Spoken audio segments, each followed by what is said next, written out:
ಮಾಡ್ತೀನಿ ಕಣೆ, ಯಾಕೆ ಆಫ್ ಮಾಡಬೇಕು? ನಾನು ಮಾಡಲ್ಲ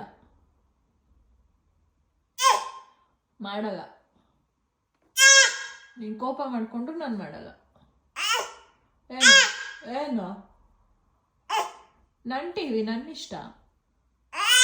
ಓ ಏನಕ್ಕೆ ಆಫ್ ಮಾಡಬೇಕು?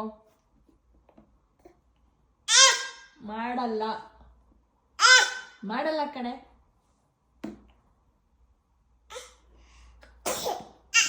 God bless you. ಯಾಕನ್ವಿ ಬೈತ್ಯಾ? ಓ ಏನು ಎದುರಿಸೋದು? ಯಾಕೆ ಎದುರಿಸ್ತಿದ್ಯಾ? ಏನಕ್ಕೆ ಟಿವಿ ಆಫ್ ಮಾಡಬೇಕು? ಏನಕ್ಕೆ ಆಫ್ ಮಾಡಬೇಕು? ನೀನು ನೋಡ್ಬೇಡ, ನಾನು ನೋಡ್ತೀನಿ.